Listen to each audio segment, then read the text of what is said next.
Hello दोस्तों, welcome back. आप सभी का बहुत बहुत स्वागत है अभी के इस वीडियो में। तो जैसा कि आप सभी को पता ही है कि शिक्षा विभाग ने अभी एक प्रेस रिलीज जारी किया है जिसमें शिक्षकों के स्थानांतरण नीति को उसमें यहाँ पे बताया है। तो शिक्षकों का जो स्थानांतरण पॉलिसी है वो अब आ चुका है। और यह जो स्थानांतरण पॉलिसी आया है इसमें शिक्षकों को जोरदार झटका भी लगा है। कैसे क्या प्रक्रिया हुआ है और कौन कौन सी प्रक्रिया आप लोग को झेलना पड़ेगा, सारा कुछ हम लोग इसी स्थानांतरण नीति को पूरे डिटेल्स में समझ करके बताते हैं आप लोग को। और आप लोग यहाँ पे इसको समझ करके निर्णय ले सकते हैं कि आपको स्थानांतरण नीति में जाना चाहिए या नहीं जाना चाहिए, विशिष्ट शिक्षक बनना चाहिए या नहीं बनना चाहिए। तो चलिए चलते हैं हम लोग अगले स्लाइड पर और आप लोग को डिटेल्स में बताते हैं। ये जो आप देख रहे हैं ये अभी अभी शिक्षा विभाग के द्वारा जारी किया गया शिक्षकों का स्थानांतरण नीति है। और इसमें कई सारे चीज़ें यहाँ पे बताया गया है। पहला चीज़ है कि शिक्षकों के रुग्णता एवं दिव्यांगता के आधार पर पदस्थापन स्थानांतरण में प्राथमिकता, ये यहाँ पर आप लोग देख सकते हैं। तो इसमें क्या है, यहाँ पे आप लोग देख सकते हैं इसमें कुछ कॉलम दिया गया है, क्रम संख्या है और यहाँ पे दिव्यांगता या रुग्णता का यहाँ पे नाम है और यहाँ पे श्रेणी है और कौन कौन प्रभावित है, जहां स्थानांतरण किया जा सकेगा यानी जहां ट्रांसफ़र हो सकेगा, जहां ट्रांसफ़र नहीं हो सकेगा वो यहाँ पे है। अच्छे से समझ लीजिए। असाध्य रोग से कोई अगर पीड़ित है तो विभिन्न प्रकार के जैसे कैंसर, कर्क रोग है, अपने टीचर को हो या उनके पत्नी को हो या उनके बच्चे को हो तो उनका जो है स्थानांतरण हो सकेगा। उनका जो है पसंदीदा नगर पंचायत, प्रखंड, अनुमंडल इत्यादि जहाँ चाहेंगे वहाँ। लेकिन उनका जहाँ पे स्थानांतरण नहीं हो पाएगा वो होगा आपका स्वयं का गृह पंचायत, नगर निकाय, पति पत्नी का गृह पंचायत, नगर निकाय, वर्तमान पदस्थापन के नगर निकाय, इतना जगह पे उनका नहीं हो पाएगा। उसके बाद आगे देखिएगा जो अन्य रोग से जैसे गंभीर रुग्णता जैसे किडनी से, हृदय रोग से, लीवर रोग से और इनसे जो है पीड़ित है उन सभी का इसी तरह से होगा। उसी तरह से दिव्यांगता में भी जो विभिन्न दिव्यांगता जैसे कि मूक बधिर है, कोई दृष्टि बाधित है, अस्थि दिव्यांग है, मनोविकार है, उन सभी का भी जो है जो विकल्प देंगे कुछ चीज़ों को छोड़ करके, जैसे स्वयं के गृह पंचायत, नगर निकाय, पति पत्नी के गृह पंचायत, नगर निकाय, वर्तमान पदस्थापन के पंचायत या नगर निकाय। अब यहाँ पे ऑक्टिम मानसिक दिव्यांगता में अगर देखिएगा तो इसमें भी वही प्रक्रिया रहेगा। तथा अब यहाँ पे दूसरा जो चीज़ आ गया वो आ गया विधवा एवं परित्यक्त शिक्षिका के लिए, सभी विधवा एवं परित्यक्त शिक्षिका के लिए विकल्प में नगर निकाय, प्रखंड, अनुमंडल, जिला, स्वयं के गृह पंचायत, नगर निकाय, पति के गृह पंचायत, नगर निकाय, वर्तमान पदस्थापन के नगर निकाय इत्यादि पे जो है उनको उनका पदस्थापन नहीं हो पाएगा। आगे अब हम लोग देखेंगे तो यहाँ पर शिक्षिका की पति के पदस्थापन के आधार पर, पति के पदस्थापन स्थल के आधार पर विकल्प में पंचायत, नगर निकाय, प्रखंड, अनुमंडल, जिला और इनका जो है स्वयं के गृह पंचायत, नगर निकाय, पति के गृह पंचायत, नगर निकाय, स्वयं एवं पति के वर्तमान पदस्थापन पंचायत, नगर निकाय में ये नहीं हो पाएगा। पुरुष शिक्षकों के लिए यहाँ पे जोरदार झटका है। यहाँ पे आप लोग देख सकते हैं जो पुरुष शिक्षक है इसमें सभी जितने भी बाकी बच गए पुरुष शिक्षक आएंगे और इनका जो पदस्थापन है अपने होम अनुमंडल में ही नहीं होगा और इनको अनुमंडल के बाहर भेज दिया गया है। और प्रत्येक जिला में कहीं जो है 2 अनुमंडल है, कहीं 3 अनुमंडल है, तो कहीं कहीं 4 अनुमंडल है। तो उन सभी जगहों की अगर बात करिएगा तो वहाँ पर तो उनको जो है अपने होम अनुमंडल से ही बाहर कर दिया जाएगा। जैसे मान लीजिए कि आप जिस जिला में रहते हैं वहाँ पे 3 अनुमंडल है तो आपका 1 अनुमंडल छोड़ करके बाकी अन्य 2 अनुमंडल में आप पदस्थापन ले सकते हैं और उसके बाद जिला में आपको अपने हिसाब से विकल्प दे करके आप वहां पे पदस्थापित हो सकते हैं। अब नोट में है केवल सिविल सर्जन कार्यालय स्तर पर निर्गत दिव्यांगता या रुग्णता संबंधी प्रमाण पत्र ही मान्य होगा।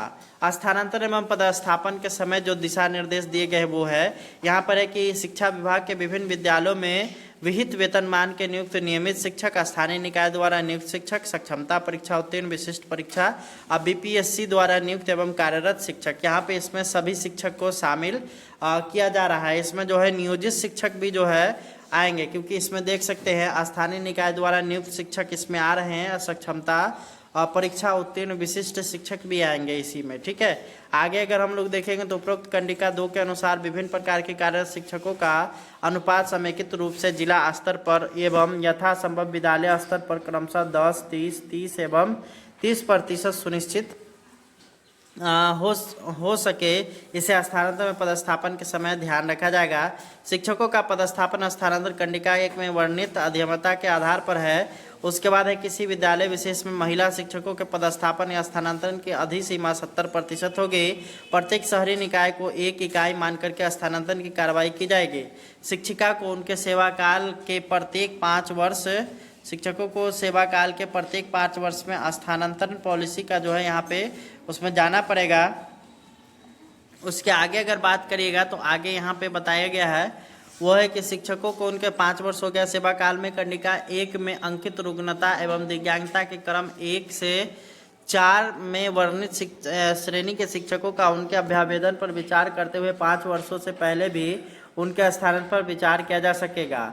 कंडिका 1 के क्रमांक 1 से 4 से संबंधित शिक्षक शिक्षिकाओं का स्वयं रुग्णता या दिव्यांगता से ग्रसित होने पर 5 इकाई स्वीकृत मानकर बल वाले विद्यालय में 10 इकाई स्वीकृत मानकर मानक बल वाले विद्यालय में 2 एवं 10 इकाई के अधिक स्वीकृत मानक बल वाले विद्यालयों में अधिकतम 3 शिक्षक के पदस्थापन पर विचार किया जाएगा। विकल्प प्राप्त होने के उपरांत सर्वप्रथम उपरोक्त कंडिका 1 के अनुसार को ध्यान में रखते हुए वेतनमान युक्त नियमित शिक्षक सक्षमता उत्तीर्ण शिक्षक TRE द्वारा नियुक्त शिक्षक को विकल्प के आधार पर इसी क्रम में अवसर दिए जाएंगे। इसी क्रम में वरीयता का भी ध्यान रखा जाएगा। जिला स्तरीय वरीयता सूची शिक्षकों की श्रेणीवार होगी, यानी कि यहाँ से भी स्पष्ट हो रहा है कि जो सक्षमता पास शिक्षक है वो BPSC शिक्षक से सीनियर होंगे। अगला जो है कि शिक्षकों का स्थानांतरण पदस्थापन का विकल्प प्राप्त किया जाएगा। शिक्षकों को 10 विकल्प देने का अवसर होगा, यानी कि वो 10 विकल्प दे सकते हैं। यथासंभव उन्हें निकटतम अनुमंडल या निकटतम जिला में पदस्थापित किया जाएगा। किसी भी तरह का स्थानांतरण या पदस्थापन नियुक्ति की कार्रवाई सॉफ्टवेयर आधारित एप्लीकेशन के माध्यम से ही की जाएगी। आगे आप लोग देख सकते हैं, आगे आप लोग यहाँ सॉफ्टवेयर के माध्यम से यहाँ पे उनका पोस्टिंग होगा। आगे यहाँ पर है कि प्रथम चरण में सभी प्रकार के शिक्षकों स्थानीय निकाय शिक्षकों को छोड़कर अभी जो है नियोजित शिक्षकों का स्थानांतरण पदस्थापन नहीं होगा, लेकिन बाकी जितने भी शिक्षक उनका होगा। लेकिन बाद में नियोजित शिक्षकों का भी इसी के आधार पर स्थानांतरण होगा। नियमित शिक्षक BPSC TRE 1 TRE 2 के शिक्षक द्वारा स्थानांतरण में पदस्थापन हेतु विकल्प नहीं देने की स्थिति में उनके स्थानांतरण पर विचार नहीं किया जाएगा, अर्थात वे अपने पदस्थापित विद्यालय में यथासंभव बने रहेंगे। प्रथम चरण में इस स्थानांतरण पदस्थापन की कार्रवाई सक्षमता उत्तीर्ण शिक्षकों एवं BPSC TRE 1 के शिक्षकों के लिए राज्य स्तरीय वरीयता क्रम के आधार पर अवसर प्रदान किए जाएंगे। उपयुक्त कंडिका 2-12 के आलोक में की गई कार्रवाई के भविष्य में जिला के अंदर स्थानांतरण पदस्थापन की कार्रवाई RTE मानक के अनुरूप छात्र शिक्षक अनुपात विभिन्न श्रेणी के शिक्षकों के मध्य संतुलन को ध्यान में रखते हुए जिला स्थापना समिति द्वारा की जाएगी, जिसका स्वरूप होगा जिला पदाधिकारी अध्यक्ष होंगे, उप विकास आयुक्त सदस्य होंगे, जिला शिक्षा पदाधिकारी सदस्य सचिव होंगे, जिला कार्यक्रम पदाधिकारी सदस्य होंगे, जिला पदाधिकारी द्वारा अनुसूचित जाति या जनजाति की श्रेणी के मनोनीत एक पदाधिकारी होंगे। उपरोक्त कंडिका 2-12 के आलोक में की गई कार्रवाई के उपरांत भविष्य में शिक्षकों के प्रमंडल के भीतर अंतर जिला स्थानांतरण नियमित गठित समिति के द्वारा किया जाएगा, जिसमें आप लोग देख सकते हैं प्रमंडलीय आयुक्त होंगे, अध्यक्ष और सदस्यगण होंगे। 2-12 में की गई कार्रवाई के उपरांत भविष्य में शिक्षकों का अंतर जिला या अंतर प्रमंडलीय स्थानांतरण जो होगा इसमें जो है सचिव यहाँ पे आप लोग देख सकते हैं जिले के भीतर स्थानांतरण संबंधी किसी भी विसंगति के मामला जिला स्थापना समिति द्वारा निपटारा किया जाएगा। स्थानीय राजनीति की संलिप्तता, विचार अधिमिता, नैतिक अधमता अथवा गंभीर आरोप प्रमाणित होने की स्थिति में विद्यालय एवं छात्र हित में शिक्षक का स्थानांतरण प्रमंडलीय आयुक्त निदेशक के द्वारा जिले के बाहर किया जाएगा। इस प्रकार के गंभीर मामले से संबंधित शिक्षकों के विरुद्ध विभागीय कार्रवाई भी की जाएगी।